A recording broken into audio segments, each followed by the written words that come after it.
싶습니다. 예, 저희 한국청년유권자연맹은 미국의 헤리티지 재단이나 일본에 있는 마스다 정영숙 같은 그런 젊은 정치 연구가들이 모여서 정치 개혁을 한번 이루어보자 하는 그런 차원이고요. 네. 또 하나는 지금 우리나라에 많은 단체가 있습니다만 이 한국청년유권자연맹만큼 정말 활발하게 활동하는 단체도 없을 것입니다. 실질적으로.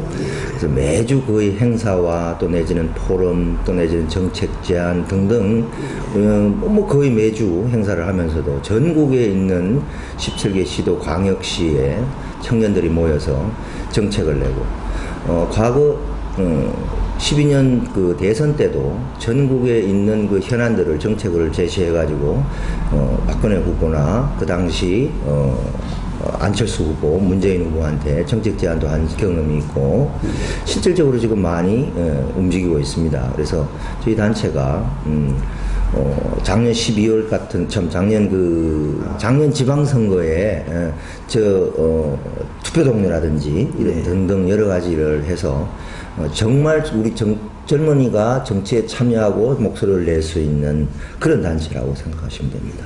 우리가 3포 시대니 7포 시대니 하는데 이걸 좀 거시적인 차원에서 국가적인 차원에서부터 좀 이렇게 짚어봐야 될 것 같습니다. 뭐냐 하면 지금 우리나라가 가장 심각한 것이 물론 여러 가지 그 일들이 있습니다. 뭐 저출산 고령화, 갈등, 평화적 통일, 국제 정치, 뭐 경제 활성화 등등 중요한 일도 있지만 이 대목에서는 가장 중요한 부분이 양극화입니다. 뭐냐면 교육의 양극화, 또 내지는 또 경제의 양극화 이런 것들이거든요. 지금 과거에는 보면 어떠한 서민층에서 어떤 층이 중산층을 넘어 상류층으로 진입하는 그 방법이 길이 여러 가지가 있었다면 지금은 그 양극화 현상으로 인해서 잘 이루어지지 않습니다. 예를 든다면 뭐 앞으로는 일어날 일이겠지만 우리가 IT, BT 등 이런 그 시대에 유전자 연구라든지 등등을 통해서 앞으로는 운동부터 뇌까지도 과학이 바꿔나간다 하는 그런 얘기들이 있습니다. 뭐 이렇게 다른 얘기냐, 뭐 엉뚱엉뚱한 얘기냐 할지 몰라도 앞으로는 그렇게 가진 자들이 그런 혜택을 누리면서 인간이 가지고 있는 그 이상의 능력을 개발하는 시대가 온다는 것이죠. 지금도 마찬가지입니다. 교육 문제도 지금도 많이 배우고 사설이나 학원이나 등등 많이 있는 집 자식들은 그런 쪽에 가서 많이 배우니까 없는 친구들은 그만큼 스펙에서 뒤처지고 열등감을 가지고 있고 이런 것들이 우리 사회를 융합통합하는 그런 것에 한 일조를 하지 않느냐, 할 수 없는 융합통합되지 않는 갈등의 현상이 일어나지 않느냐 하는 그런 것들이 지금 큰 문제라고 생각합니다. 우리나라의 보수와 진보는 그 보수와 진보를 논하기 이전에 그 개념적 가치부터 좀 우리가 정립을 해야 된다고 봅니다. 옛말에 이런 게 있잖아요. 20대에 진보가 아닌 사람은 청년이 아니다. 뭐 이런 얘기를 하는 사람도 있고 그렇습니다. 젊을 때는 그만큼 진취적이고 패기적이가 넘쳐야 된다고 생각하는 거죠. 물론 그리고 이제 물론 너무 좌클릭되어 있다든지 좌경화되어 있다면 그 문제가 있지만 어쨌든 개혁이라는 기치 아래 바꾼다는 개혁을 변화에 두려워하지 않는 것이 진보의 개념인데 또한 보수는 많은 청년들이 이렇게 생각을 합니다. 보수는 가진 자들의 몫이다. 보수는 자기들끼리 뭉쳐서 자기들 것만 유지 보수해 나가려고 한다 하는 것을 청년들의 이미지를 가지고 있는데 꼭 그렇지만은 않습니다. 그래서 요즘은 개혁적인 보수는 정말 혁신을 받아들이면서 안정적으로 국가 운영을 해나가는 그런 개념의 보수이고요. 우리나라가 언제부터인가 너무 좌경화되어 있는 현상이 나타난 것은 또 사실입니다. 물론 일부 지금 그렇지 않은 부분도 많지 있지만 진보 같은 경우도 진정한 진보는 정말 대단하죠. 지금 아마 호남 지방을 위시해서 과거의 진정한 민주 그분들이 부르짖던 그런 정통 야당을 갖다가 지금 팽배하게 지금 그런 분위기를 만들어가고 있지 않습니까? 호남 지방에서 그런 것들이 바로 이제 진정한 진보의 세력 아니냐. 그 가운데 이 젊은 청년들이 건전한 진보와 건전한 보수가 정말 부싯돌처럼 부딪혀서 좋은 정책과 방안을 내는 그런 건전한 청년들의 길로 우리가 인도해야 되지 않느냐. 그런 생각을 하고 있습니다.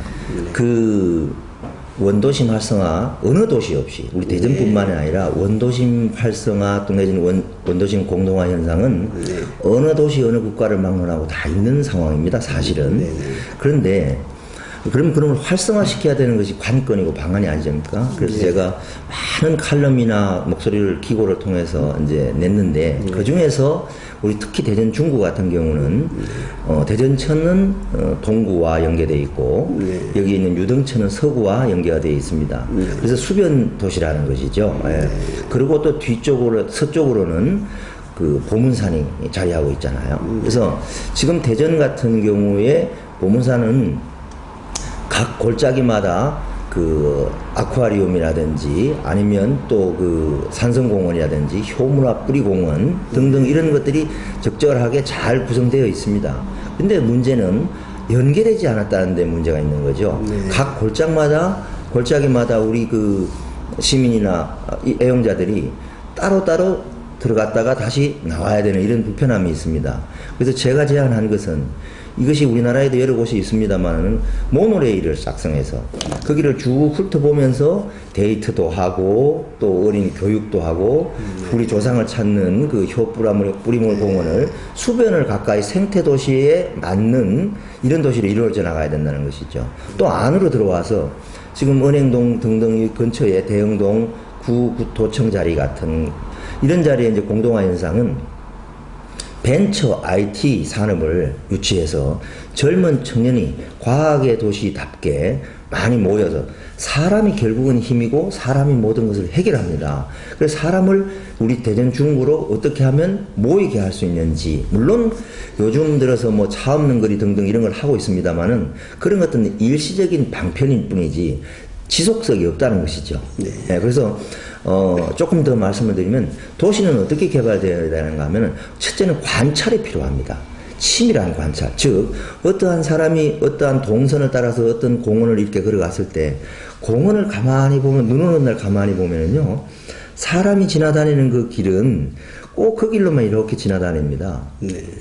이쪽으로도 이렇게 지나다니고 그러니까 즉 사람이 거기서 서고 싶고 벤치에 앉고 싶고 빨리 걷고 싶고 천천히 여유롭게 거리는 또 태양을 즐기면서 벤치에 앉아 할 수 있는 이런 것을 철저하게 조사를 하고 그 타운을 그러니까 그 거리를 어떻게 조성하고 어떻게 우리 니드에 맞춰 나가느냐가 중요합니다. 그래서 그 관찰이 필요함과 동시에 그 베이스를 가지고 도시를 하나씩 만들어 나가는 거죠.